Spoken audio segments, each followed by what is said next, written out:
বাঙালিকে শ্রদ্ধা করত, বাঙালির মধ্যে উচ্চ শিক্ষিত মানুষ বেশি ছিল বলে। আর এখন কিন্তু মাঝে মাঝে বাঙালিকে সন্দেহ করছে পৃথিবীর লোক, কারণ গুন্ডার দল বেড়ে গেছে। গুন্ডার দল বেড়ে গেছে বাঙালির মধ্যে। ওই জন্য পৃথিবীর লোক এখন বাঙালি শুনলেই কিন্তু একটু একটু ভয় পাচ্ছে, সন্দেহ করছে। গুন্ডাকে কে না ভয় পায়, কে না ঘেন্না করে? তুমি ভক্তি জগতে 6টি গুন্ডা আছে। সেই 6 জনের নাম হচ্ছে কাম, ক্রোধ, লোভ, মোহ, মদ, মাৎসর্য। আমি তোমার চরণে যাচ্ছি বলে 6 জন আমাকে গলায় দড়ি বেঁধে টানছে উল্টো দিকে। সেই 6 জন কারা?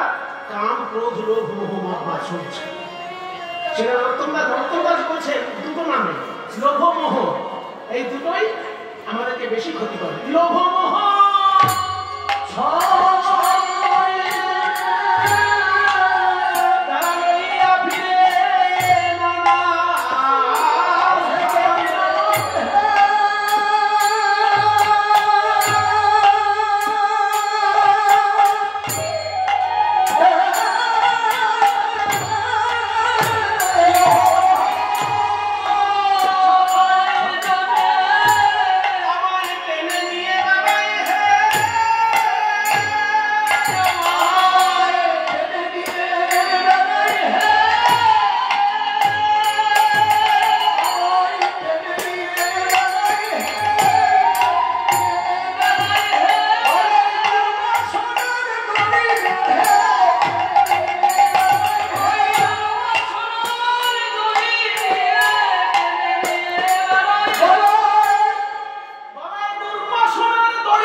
শ্রী হৃদয় চৈতন্য ঠাকুর মহাশয়।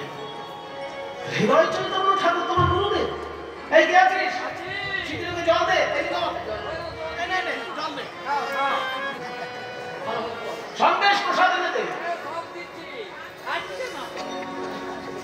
আমার গুরুদেবের নাম শুনে আপনি আমাকে আপ্যায়ন করার জন্য ব্যস্ত হয়ে পড়লেন কেন?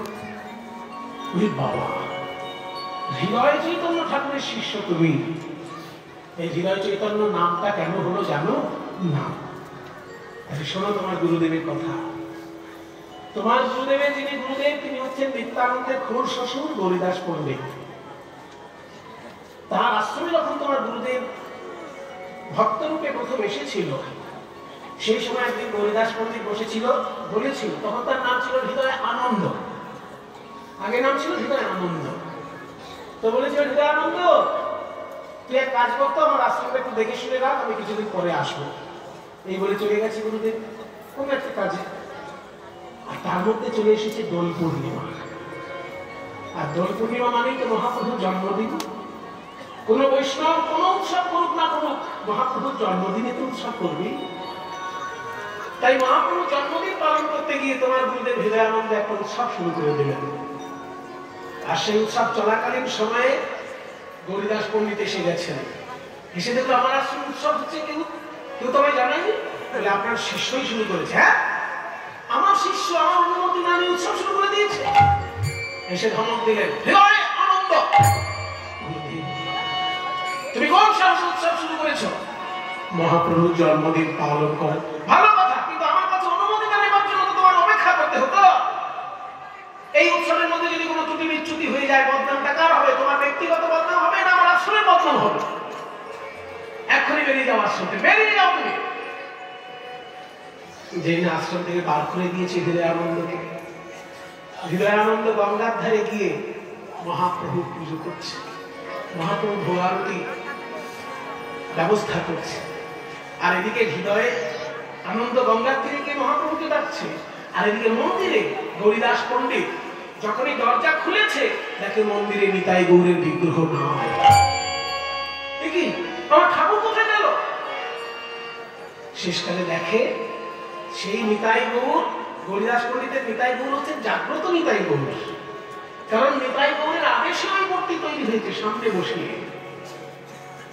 তা গিয়ে দেখে গৌরীদাস পণ্ডিত যে হৃদয় আনন্দ যেইখানে মহাপ্রভু ভোগ দিচ্ছে গঙ্গার ধারে, সেইখানে নিতাই গৌর সেই প্রসাদ গ্রহণ করছে।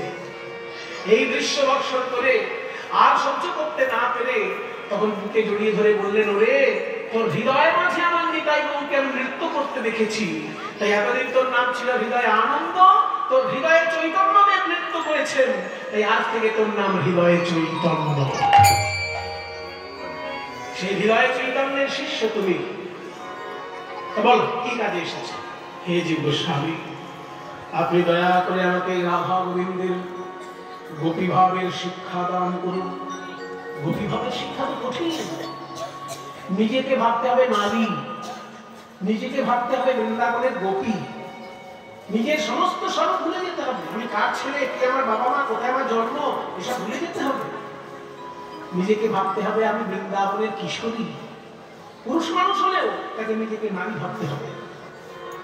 আমি বৃন্দাবনের কিশোরী, অষ্টসখীর কৃপায় আমি রাধা গোবিন্দের সেবা করতে এসেছি। এই ভাবটা স্থায়ী না করলে প্রতিভাব হবে না। তাহলে বলুন আমি কি সেবা করব? শোনো, তোমাকে একটা ঝাঁটা দিলাম, এই ঝাঁটাকে শুদ্ধ ভাষায় বলে সম্মার্জনী। এই সম্মার্জনীটা তুমি হাতে করে নাও। এই সম্মার্জনী দিয়ে তুমি কুঞ্জ মন্দির পরিষ্কার পরিচ্ছন্ন করে ঝাড়ু দেবে। এটাই তোমার কৃষ্ণ সেবা। এইবার ওই ঝাঁটাটিকে একবার মাথায় ঠেকায়, একবার মুখে ধরে, বলে ওরে সম্মার্জনী, তোর ভাগ্যের বলিহারি যাই, তুই আমার রাধা গোবিন্দের চরণ ধুলায় নিত্য নিত্য স্নান করিস, আমায় কৃপা কর যেন আমি সেবা করতে পারি। এই বলে ঝাঁটাটিকে প্রণাম করে ঝাড়ু দিচ্ছে। মায়েরা মনে করুন আপাতত এই ওড়নাটাই ঝাঁটা, আর আমি এখানে ঝাড়ু দেব। যখনই আমি ঝাড়ু দেব তখনই আপনারা একটু উলুধ্বনি দেবেন, জয় রাধা শ্যাম।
সুন্দর একটা নুপুর গাছ, দেখলো সুন্দর একটি সোনার নুপুর পড়ে আছে কুঞ্জবনে, চারিদিকে হিরে দিয়ে বাঁধানো, হিরে ঝলমল করছে চারিদিকে, সোনার নুপুর। এত সুন্দর নুপুর কার? বাবা যাই হোক, আমার তো কি দরকার, আমি এসেছি জীব গোস্বামীর আদেশে ঝাড়ু দিতে। এখানে কত রাজকন্যা আসে রাধা গোবিন্দকে প্রণাম করতে, তাদের কারো হয়তো নুপুর হবে, আমি তো জীব গোস্বামীকে জমা দিয়ে দেবো, যার নুপুর সে ওনার কাছ থেকে নিয়ে যাবে। এই বলে যখন এই নুপুরটিকে স্পর্শ করেছে, অমনে সর্বঙ্গ ধর করে কাঁপতে লাগলো, দুই নামের অস্ত্রধারা ভেসে যেতে লাগলো, মুখে কৃষ্ণ নাম। আমার সারা করছে কেন? আমার মুখে কৃষ্ণ নাম এলো কেন? কার এই নুপুর, যে নুপুরটা ছোঁয়ার সঙ্গে সঙ্গে আমার মুখে কৃষ্ণ নাম, আমার চোখে জল এলো। যাক বাবা, নুপুরটাকে আমি লুকিয়ে রাখি, জীব গোস্বামীকে দিতে হবে। আবার ঝাড়ু দিচ্ছে, জয় রাধা।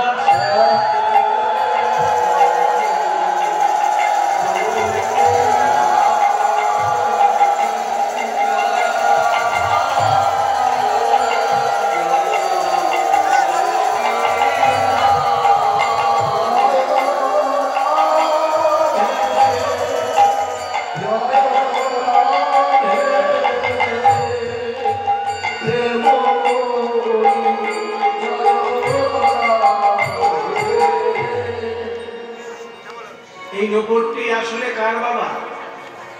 এই নুপুরটি স্বয়ং রাধা রানী। আগের দিন রাতের বেলায় গভীর রাতে রাস হয়েছে, আর রাধা রানী রাসলীলায় নৃত্য করে যখন বাড়িতে গিয়েছেন, মানে রাধা কৃষ্ণের লীলা তো রোজই বৃন্দাবনে হয়, আমাদের চোখে ধরা পড়ে না। তো রাসলীলা করে রাধা রানী চলে গিয়েছেন ঘরে, যখন নুপুর খুঁজতে গিয়েছিলেন দেখে একটা নুপুর আছে আর একটা নুপুর নেই। চমকে উঠলেন, ললিতা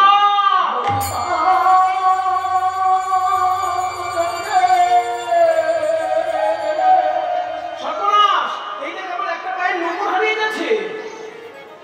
এই নুপুর নিশ্চয়ই আমি কুঞ্জবনে ফেলে এসেছি। যা সখী, একবার গিয়ে দেখে না কেউ পেল কিনা করিয়ে। তুই এরকম ভাবে নুপুর হারাবি আর আমাকেই পাঠাবি? আমাকে যদি কেউ চিনে না? আরে চিনে না, তুই সাধারণ ব্রজবাসী রূপ ধরে যা। ললিতা তখন সাধারণ ব্রজবাসীর রূপ ধারণ করে কুঞ্জবনে এসে দেখছে ঝাড়ু দিচ্ছে কৃষ্ণদাস, ঝাড়ু দিচ্ছে কৃষ্ণদাস। তখন কৃষ্ণদাস ঝাড়ু দিচ্ছে দেখে ভাবলো যে একে তো কথা বলতে হবে, আমি ব্রজবাসী এসেছি, ললিতা সখী বললে তো হবে না। ও বাবাজি, কে কে? नारी कंठ, क्या आपने? मैं वृंदावन की एक लड़की हूँ, मामूली एक लड़की हूँ। आपको एक नुपुर मिला है ना, वो नुपुर मुझे दे दीजिए बाबा जी। नुपुर का नुपुर, हाँ मेरा ही समझ लीजिए। तो तुम्हार যদি এই নুপুর হয় তাহলে তোমার দুটো পায়ে নুপুর আছে কি করে? পাই রে ললিতা। हाँ हाँ, जब पकड़ गई हो तब अपने पैर छिपा गई हो। जिसका ये नुपुर है, अगर उसी को मेरे सामने लाकर दिखा सकती हो तभी ये नुपुर तुम्हें मिलेगा। যার এই নুপুর তাকে যদি একবার এনে দেখাতে পারো তবেই এই নুপুর তুমি পাবে। ললিতা দেখলে এই বাবাজিকে কথায় ভুলানো যাবে না, ছুটে চললো রাধে।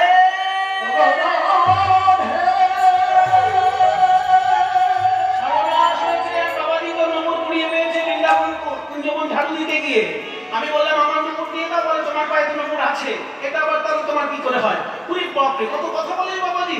তুই চল রাধে, তোকে না দেখলে নুপুর দেবে না বলেছি, তোর পায়ে তো একটা নুপুর আছে আর একটা পা খালি আছে, তুই চল। আমি যাবো? হ্যাঁ, এখন আমি যাবো বললে হবে?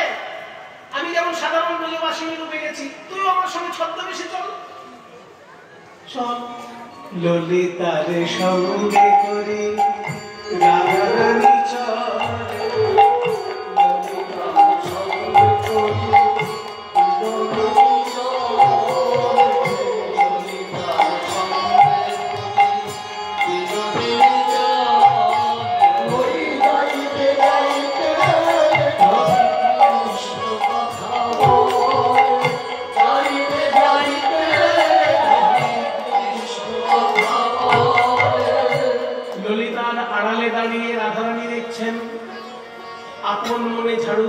কৃষ্ণদাস ললিতার আড়ালে দাঁড়িয়ে রাধারানী বলছে, ও ললিতা, তুই দেখ আমরা দুজন সুন্দরী রমণী দাঁড়িয়ে আছি, কিন্তু বাবাজির কোনো ভ্রুক্ষেপ নেই। ওই দেখ কৃষ্ণ সেবায় কত আনন্দ,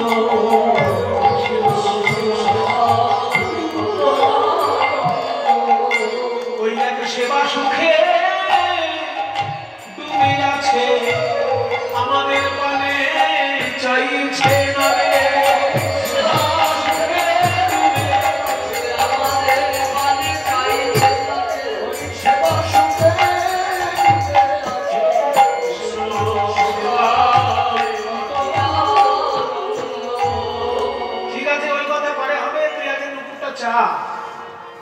बाबाजी के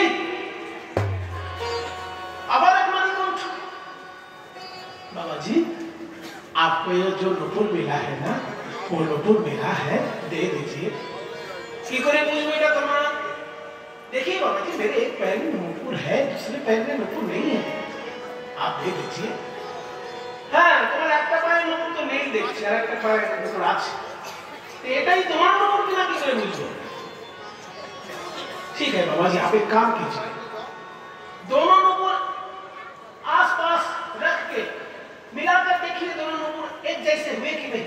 अगर एक जैसे लगे तभी देना, एक जैसे ना हो तो मत देना। দুটো নুপুর পাশাপাশি মিলিয়ে দেখো, যদি একরকম মনে হয় তবেই দেবে। তখন কৃষ্ণদাস বলছে, তবে তাই হোক, আমার হাতে যে নুপুর আছে তোমার চরণে সেই নুপুরে কিনা আমি মিলিয়ে দেখব, তবে কই দাও দাও চরণ বাড়াইয়ে দাও।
কৃষ্ণলাল দুটি নুপুর পাশাপাশি মিলিয়ে দেখছে, হাতের নুপুরে যেমন নকশা চরণের নুপুরেও তেমন নকশা, হাতের নুপুরে যেমন কারুকার্য চরণ নুপুরে তেমনই কারুকার্য।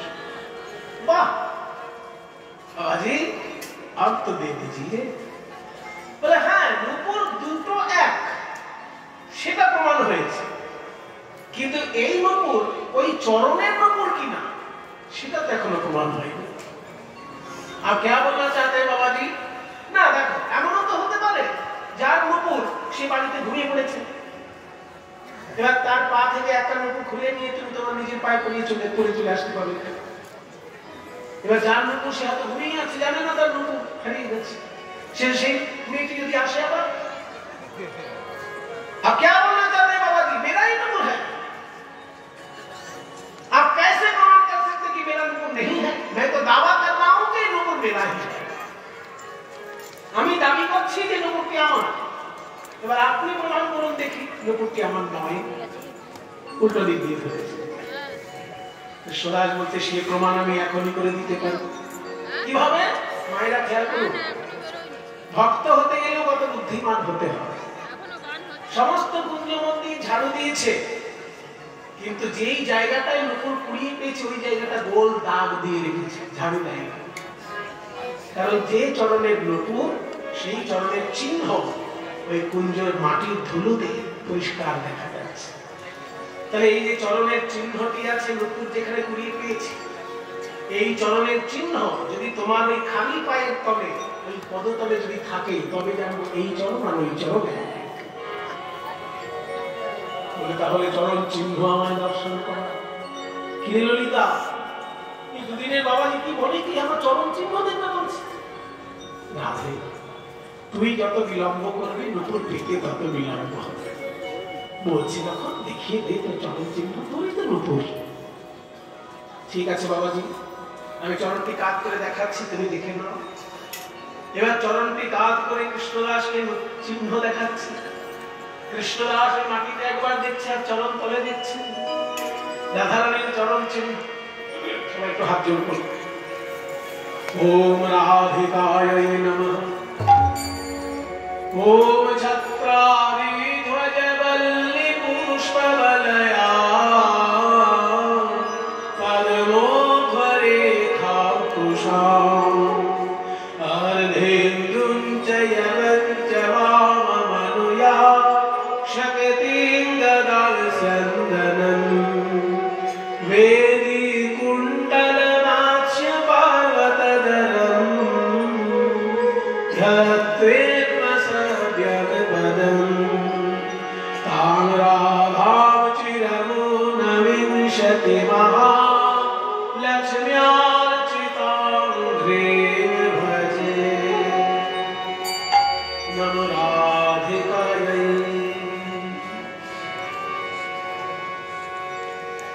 রাধারানীর দুটি চরণ, বাম চরণের নকুর হারিয়েছে আর বাঁ পায়ের তলে যে চিহ্নগুলো সেগুলো বর্ণনা করেছেন বিশ্বনাথ চক্রবর্তী রূপ ও চিন্তামণি গ্রন্থে। ছত্রারি ধ্বজ বল্লি পুষ্পবলয়া, 11টি চিহ্ন বাম পদে। ছত্র মানে ছাতা চিহ্ন, অরি মানে চক্র, অরি মানে কিন্তু শত্রু, সেটা বানানো হচ্ছে অরয় হস্যি, আর অরয় দীর্ঘি অরি মানে চক্র। কেন? অর মানে হচ্ছে স্পোক, স্পোক আছে যার, অর্থাৎ অরি চক্র। ছত্রারি মানে ছাতা এবং চক্র। ধ্বজ মানে পতাকা, বল্লি মানে লতা, পুষ্প ফুলের চিহ্ন, বলয়া একটি বলয় চিহ্ন, পদ্ম পদ্ম ফুলের চিহ্ন, ঊর্ধ্বরেখা একটি ঊর্ধ্বরেখা চিহ্ন, অঙ্কুশান হাতি তালের মাঝে লাঠি সেই অঙ্কুশ চিহ্ন, অর্ধেন্দু অর্ধচন্দ্র এবং ইয়াবঞ্চ মানে জব চিহ্ন। এই 11টি চিহ্ন বাম পদতলে রয়েছে। আর দক্ষিণ পদতলে শক্তিং দদাস্যন্দনম, শক্তি চিহ্ন, শক্তি হচ্ছে একটা অস্ত্র, ব্রহ্মার হাতে থাকে, গদা বিষ্ণুর হাতে থাকে, স্যন্দনম মানে রথ, যে রথে করে যমরাজ আমাদেরকে ঈশ্বরকে নিয়ে যায় সেই রথ চিহ্ন রাধারানীর পদতলে। বেদী একটি বেদী চিহ্ন, কুণ্ডল কানের কুণ্ডল চিহ্ন, মৎস্য মাছের চিহ্ন, পর্বত পর্বত চিহ্ন এবং দরং মানে ঝর্ণা চিহ্ন।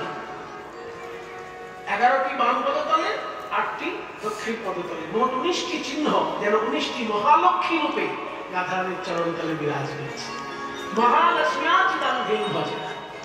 যখন এই পঙ্খানুক্রমে চিহ্নগুলো মিলে গেল, অমনি কৃষ্ণদাস বিলম্ব না করে দুটি চরণ জড়িয়ে ধরে কেঁদে উঠল, কৃপা করে যদি দেখা দিলে তবে দেখাও তোমার স্বরূপ, দেখাও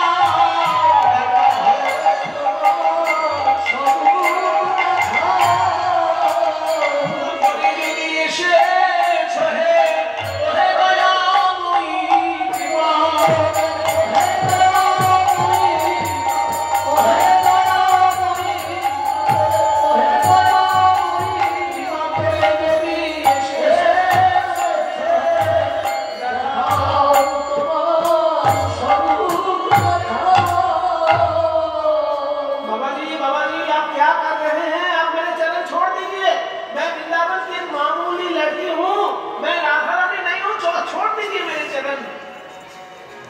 ললিতা তুই কিছু বল না।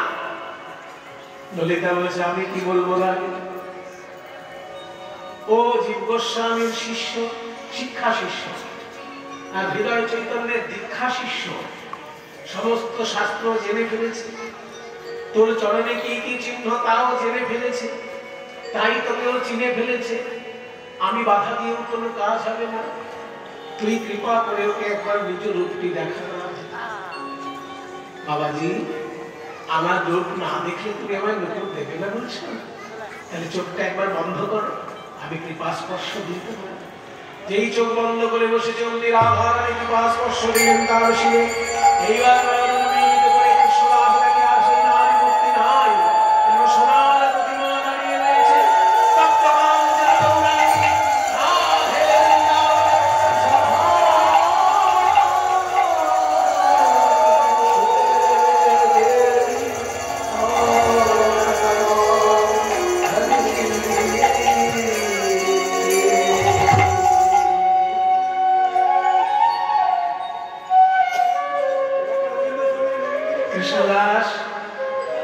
আমাকে তুমি যেমন দেখছো তেমন একটু বর্ণনা দাও দেখি। কৃষ্ণদাস বলে আমি কি তোমার রূপের বর্ণনা দিতে পারি? তবে যেমন বলছো আমি তেমনই, যেমন আমি দেখছি তেমনই দেখো। এই কি রূপ? সোনা বলবো? চরণ দুটোর দিকে দেখে বলছি কি সোনা বলবো না সোনার আয়না বলবো? কারণ এত উজ্জ্বলতা আমি যেন আমার মুখের প্রতিচ্ছবি দেখছি চরণ। কি কনক মানে সোনা? কনক মুকুর, মুকুর মানে আয়না। কি কনক মুকুর রূপ না সোনার আয়না? এই যে কনক মুকুর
এই গান স্বয়ং ওনার লেখা। যিনি এই রূপ দেখিয়েছেন সেই দুঃখী কৃষ্ণদাসের লেখা এটা। বলছে অন্যের কোলে নবজলধর নবীন চাঁদের দেখা, চোখের কাজল সিঁদুর আর চন্দন তিনটে দেখে কি মনে হচ্ছে জানো? একসঙ্গে আকাশে যেন সূর্য চাঁদ আর কালো মেঘ তিনটেই দেখা যাচ্ছে। সিঁদুরটা যেন সূর্য, চন্দনের বিন্দু যেন চাঁদ আর কাজলটা যেন কালো মেঘ।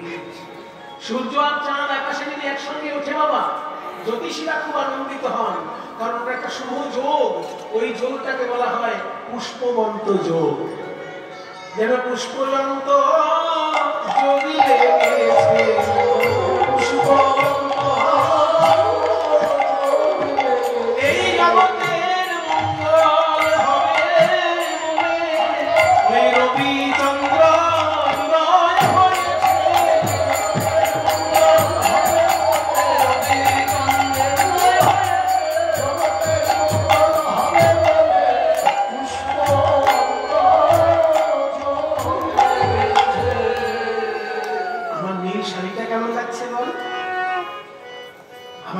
কেমন লাগছে বল?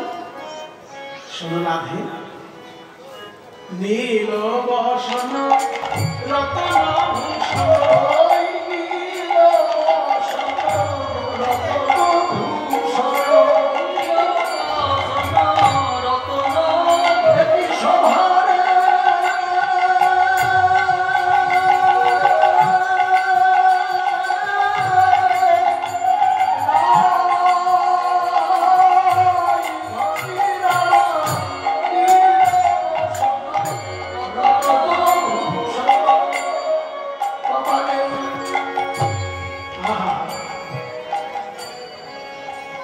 সুন্দর আমার রাধারানীর রূপ, ঝলমল করছে এই রূপ। শোন শোন কৃষ্ণদাস, আমি তোকে একটা নতুন নাম দেব। এই যে রাধারানীর মনে এত আনন্দ, এই নূপুরটা রাধারানীর চরণে পরিয়ে দেখবা। যেই না রাধারানীর চরণে নূপুরটি পরিয়ে দিচ্ছে, বলছে দাদা কৃষ্ণদাস নূপুরটি পরানোর আগে হাতে দিয়ে আমার একবার ওম রাধিকায় নমঃ। যেই না হাতে দিয়েছে, রাধারানী আমার সেই নূপুরটি নিয়ে কৃষ্ণদাসের কপালে ছুঁইয়ে দিলেন, আর নূপুর আকৃতির তিলক হয়ে গেল কৃষ্ণদাসের কপালে। এইবার আমাকে পরিয়ে দিলেন। যখনই তিলক নূপুরটি পরিয়ে দিলেন, ললিতা বলছে শোন, আজ থেকে আমি তোর নতুন নাম রাখবো। কারণ রাধারানীর চরণে নূপুর পরিয়ে দেওয়ার সৌভাগ্য কোনো মানুষের হয়নি আজ অব্দি। তুই যখন এটা পেয়েছিস গুরু কৃপায় আর তোর সাধনার বলে, আজ থেকে তোর নতুন নাম, তুই আমার শ্যাম সুন্দরকে আনন্দ দিয়েছিস, তাই শ্যাম আনন্দ। কিংবা রাধারানীর আরেক নাম শ্যামা, শ্যামাও তোর সেবায় আনন্দ পেয়েছে, তাই আজ থেকে তোর নাম শ্যামানন্দ। এই গানটি যখন শেষ করছেন, শ্যামানন্দ নাম লিখে শেষ করছে। শ্যামানন্দ বলে নিকুঞ্জের বনে,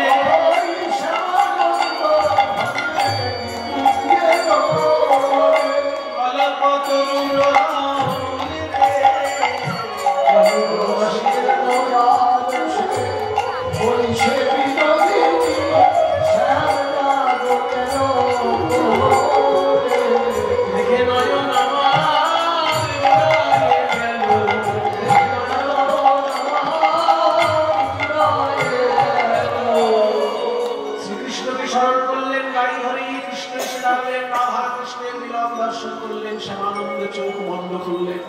যেই চোখ বন্ধ করলেন, অমনি চোখ খুলে আর কাউকে দেখতে পেলেন না। তাদের সেই চরণ ধুলায় গড়াগড়ি দিলেন। কিন্তু এই কথা চাপা থাকলো না বাবা। যখনই চলে এলেন জীব গোস্বামীর কাছে, জীব গোস্বামী বলছেন কি তোর কপালে একটা চিহ্ন দেখছি কিসের?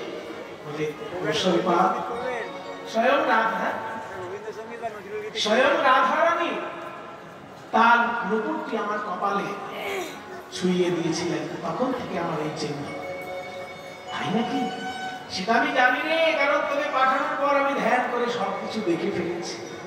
তোর সঙ্গে যা যা ঘটেছে সব আমি ধ্যানের মধ্যে দেখতে পেয়েছি। জীব গোস্বামী মেনে নিলেও এই কথা কিছু বৈষ্ণব তখন মেনে নিতে পারেনি। তারা গিয়ে হৃদয় চৈতন্যকে উল্টো পাল্টা ভাবে বুঝালো, এই যে হৃদয় ঠাকুর, আপনার শিষ্য কেবল দেখতে দেখুন। এই যে শিষ্য কি রকম দেখতে মনে হচ্ছে, খুব বড় ভক্ত, ওই দেখো কি সুন্দর দিল, কি সুন্দর মালা, হাতটা যেন বড় ভক্ত। কিন্তু এই তিলক তো আমার দেওয়া নয়। তুমি কি দেখছো? আপনার তিলক আর ওই তিলক দেখ নয় না, কিন্তু আলাদা তিলক দেখছি। এই তো আমি যেটা দিয়েছিলাম সেটা না, আপনার তিলকের সঙ্গে তোর তিলক মিলছে না। তাহলে বলুন কি কাণ্ড শুরু করেছে? আপনার শিষ্যের তিলকটা কি করেছে জানেন? বলছি কি রাধারানী নূপুর না কেউ কপালে ছুঁয়ে দিয়েছে। মরম দশা। জয়ন সনাতন ভট্টাচার্য মাছলি বলে ওটা দাস না, মানে রেগে গেল লোকে তাড়াতাড়ি কথা বলেন না। ছয় গোস্বামী কোনোদিন রাধারানীর নূপুর পেল না। আরে দুদিনের বাবা কি কৃষ্ণদাস এবারে নাকি রাধারানীর নূপুর কুড়িয়ে পেয়েছে। শাসন করুন, শাসন করুন। কৃষ্ণদাস তুই এই তিলক মুছে ফেল। গুরুদেব, এই তিলক আমি মুছতে পারবো না, স্বয়ং রাধারানী পারবি না, তবে আমি নিজেই মুছে দেবো। এই বলে অন্য দিয়ে যখন এই তিলক মুছতে গেল, দেখি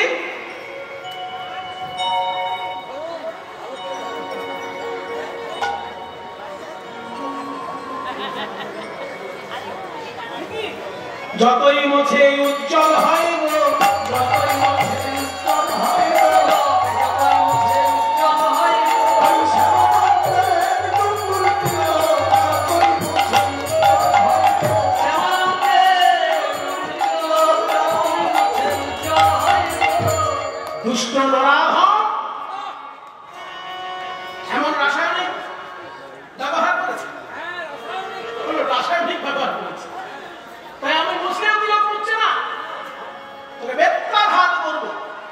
এই বলে হৃদয় চৈতন্য শুরু করলেন বেত্রাঘাত। তিলক মুছ, তিলক মুছ, তিলক মুছ।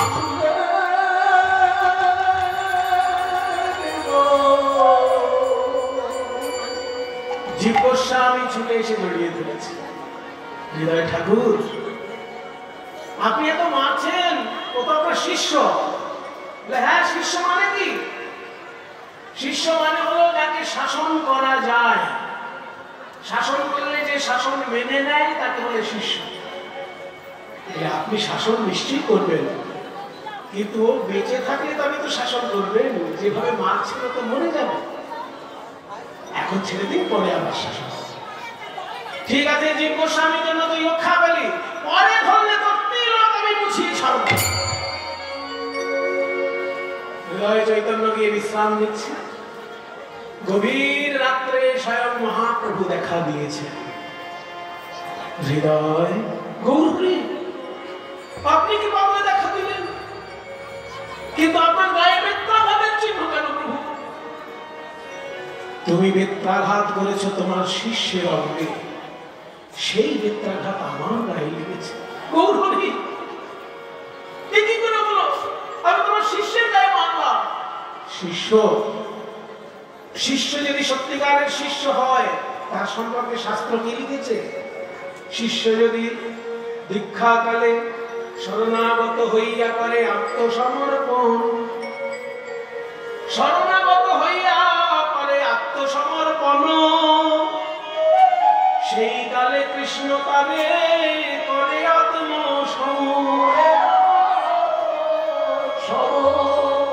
শিষ্য যদি ঠিক ঠিক আত্মসমর্পণ করে গুরুচরণে, অমনি সেই দেহটা কৃষ্ণের দেহের সঙ্গে একাকার হয়ে যায়। তাই সত্যিকারের শিষ্যকে যদি আঘাত করা হয়, সেই আঘাত গোবিন্দ কোনদিন নিয়ে থাকে।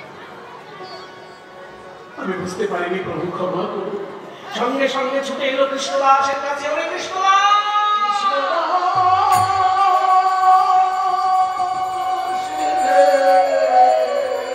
আমি তোকে খুব মেরেছি, তোর খুব ব্যথা লেগেছে মানে বাবা, আয় আয়, তুই আমায় ক্ষমা কর বাবা। গুরুদেব, আপনি যদি আমার কাছে হাত জোড় করেন, আমার তো নরকেও জায়গা হবে না। কারণ আপনি কৃপা করে আমাকে কৃষ্ণ ভজনে যুক্ত করেছিলেন বলেই আমি রাধারানীর কৃপা পেয়েছি। আপনি তো আমার পূজনীয় গুরুদেব। আপনি যদি নির্মল গৌরাঙ্গ প্রেমরসের সুধা না পান করাতেন, আমি কি জানতাম? নির্মল গৌর প্রেমরস সিঞ্চনে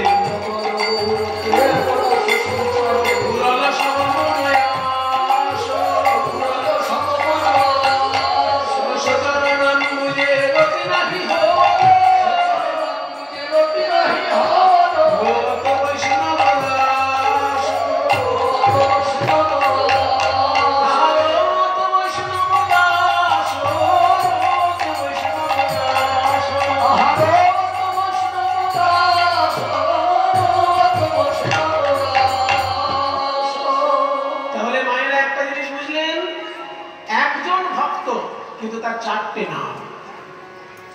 বাবা মার দেওয়া নাম দুঃখী, হৃদয় চৈতন্য ঠাকুরের দেওয়া নাম কৃষ্ণদাস, ললিতা সখীর দেওয়া নাম শ্যামানন্দ। আর জীব গোস্বামী বলেছিলেন, গোপী ভাবে তুমি তপস্যা করবে, তুমি হলে কনক মঞ্জরী। জীব গোস্বামী দিয়েছিল কনক মঞ্জরী নাম। একজনেরই চারটে নাম, কনক দুঃখী কৃষ্ণদাস, কনক মঞ্জরী শ্যামানন্দ। আত্মসমর্পণ করেছেন গাই চরণে, তাই অমর হয়ে যাচ্ছেন বৈষ্ণব। রবীন্দ্রনাথের এক লাইন গান গিয়ে আমি বিশ্রাম দেব। ওই চর ওই আসন তলে, কারণ আজকে চরণ তলের কথাই তো হয়েছে। চরণ পেয়েছেন কৃষ্ণদাস, তাই আসন তলে থাকে ধুলা, আসনের তলায় থাকে ধুলা, সেই ধুলা আমরা গায়ে মেখে বাড়ি যাবো। ওই আসনে তলে, ওই আসনে তলে মাটির পরে লুটিয়ে রব। ওই আসনে তলে, ওই আসনে তলে মাটির পরে লুটিয়ে রব। ওই আসনে তলে তোমার চরণ ধুলায় ধুলায় ধূসর হব। ওই আসনে তলে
হরি বল।